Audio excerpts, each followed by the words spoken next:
Welcome back to my channel. This video is going to be on fast fashion, why we should try to avoid it, the challenges in trying to avoid it, and why it's not always black and white.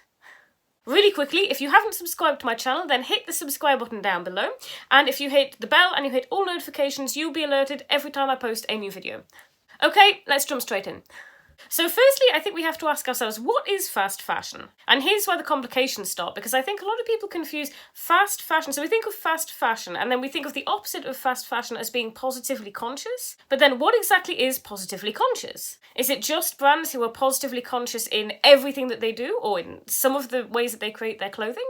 Or is it just brands that aren't fast fashion? So I should probably define a few, like, what I mean when I say fast fashion. So I mean it in a fairly literal sense. When I say that I generally try not to buy fast fashion, what I mean is that I try not to buy from clothing brands that are literally, quite literally, fast. So where their collections are literally being turned over like really, really quickly, and where you buy those pieces and before you know it, you buy them, they're disposable, you throw them in the back of the wardrobe, they never see the light of day again pretty much, and then you go out and you buy more things that are also disposable.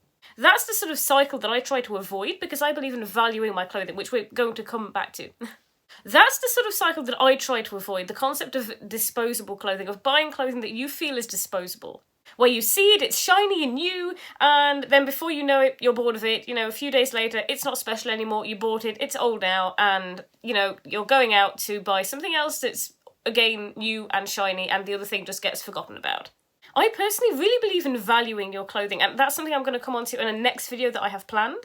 And that's actually another area where I feel like fast fashion can have a negative impact. So there were a few areas for this. How does fast fashion have a negative impact? For me, I think the main thing is that it's seen as so disposable because, again, we get something, it's new and shiny, and then we get rid of it. The things that we buy aren't special, and that makes them disposable. So if they're disposable, what happens to them? Where do they go? Well, a lot of us feel that we're doing the right thing by giving all of these things to charity shops. So I think maybe a lot of people think, well, yeah, okay, look, I buy a lot of fast fashion, I do a lot of fast fashion sprees. I like new things, I like new clothes, and I get bored of them quickly, but, it's okay because I give them to the charity shops. And don't get me wrong, donating to charity shops is definitely a good thing to do. But I think we have the mentality that we give to the charity shops and I think we think, well, someone will want it. Actually, that's not necessarily true. Or maybe here we're going a little bit existential. Maybe it is true. Maybe there will always be someone who would value that, but I don't think that always gets to that person. Because, when you give these things to the charity shops, I think a lot of people probably know that they can buy those things new cheaply anyway. And so not everything that goes to charity shops necessarily gets sold in the charity shops. So basically, whatever it is that we do with fast fashion at the moment, a lot of it is going to end up probably in landfill. One of the other issues for me with fast fashion, I'm really focusing on the word fast here, is that it is fast. The stock and the seasons are turned over very quickly. So I'm sure a lot of you have heard talk about the fact that before, you kind of had the spring, summer collection, you have the autumn, winter collection. But now, generally with fashion, there are so many more seasons, so many more collections. With fast fashion, these collections just turn over really quickly. So why does that matter? Well, for me, I think the thing is, it's hard to get attached to clothes. It's hard to get attached to them and to really value them. You haven't had the time to sort of see them and think, yeah, I really want that, I'm going to save up for that. If you see it, there's like this sense of urgency. I think this sense of, the modern day FOMO. Because you know that if you don't get that piece and you wait, a few weeks or you wait a month, you know that it could be gone. So it's almost as if there's not enough time to get attached to a certain extent, depending on what it is. And so that's what I personally try to avoid, is I try to avoid buying things that I'm going to feel are disposable. But that doesn't mean for me personally that I only buy from brands that are considered to be sustainable fashion brands. Because I try to buy from clothing that's more slow fashion, but I'm guessing that that doesn't necessarily mean that it's considered a conscious brand just because it's slow fashion. On the other hand, I don't think this is a black and white thing anymore. I don't think we just have fast fashion and then the sort of conscious fashion brands over here that have sort of launched as conscious fashion brands. A lot of brands are thinking about how they can be more sustainable and ethical right now. I'd also love to know your feelings about this. Where do you shop from? How do you feel about it? Which brings me on to my next question. Which brands do you see as being fast fashion? Because I, for example, personally do shop from Zara, and a lot of people see Zara as fast fashion, and I don't completely see it that way. And I think you probably could argue that maybe the way that they turn over their collections is probably quite fast. But then I also think of fast fashion as clothing that's really disposable, and a lot of their clothing isn't. So they do bring out a lot of special pieces, a lot of really, well-made pieces.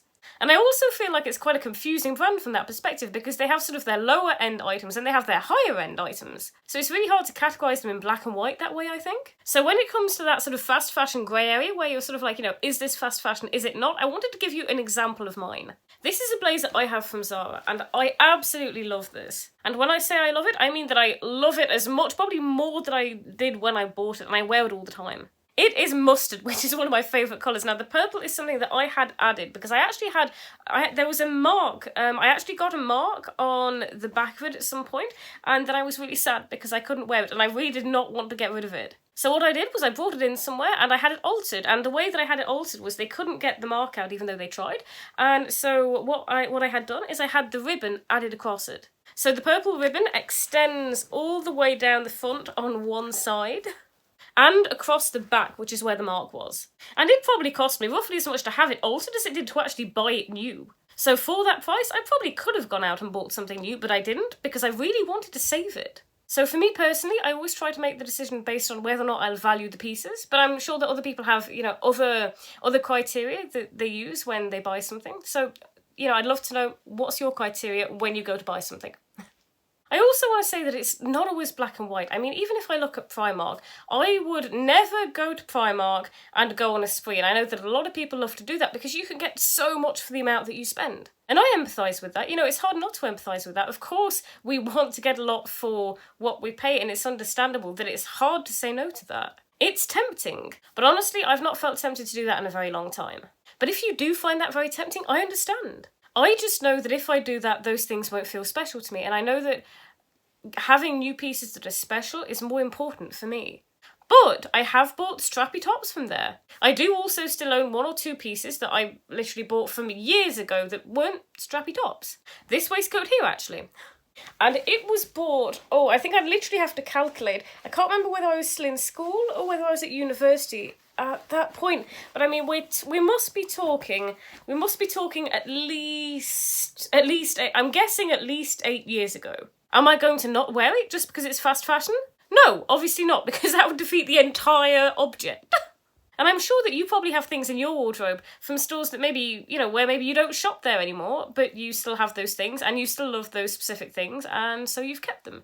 I also feel for people who maybe shop in certain stores and maybe they think, actually, do you know what, I think this is maybe too fast fashion and maybe I should step away. But sometimes if it's a brand that you've bought from a lot and that you're used to going on, we all have brands that we focus on. So, we go online, we go on our phones and we say, I wonder what they have in, and we check them out. We check out everything that, we check out the new collections.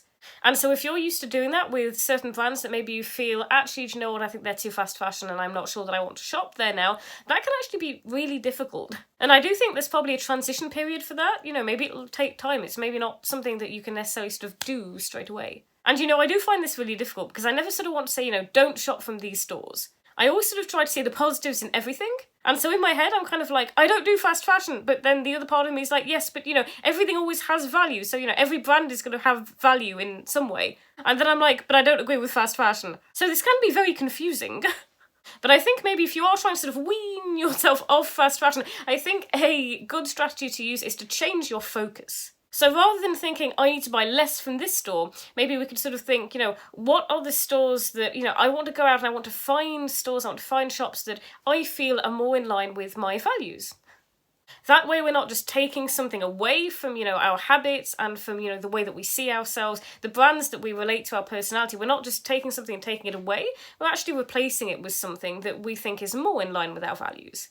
And I think that would probably help the transition if you're trying to sort of transition out of fast fashion. And it can also be a really fun thing looking for brands that feel like they're more in line with who you are as a person, who you've become as a person. So tell me where you're at with this. Do you buy fast fashion? Do you not? Do you buy from certain fast fashion brands? Do you find it maybe harder to pull yourself away from certain fast fashion brands than others? What are your favourite brands to shop from? What do you like about them? How do you feel about them? Tell me where you are on your fashion journey. We are now coming to the end of the video. If you haven't subscribed yet, then hit the subscribe button down below. And I'm going to leave my Instagram handle down there as well. I'm going to be posting on there. And I will see you in the next video. Bye.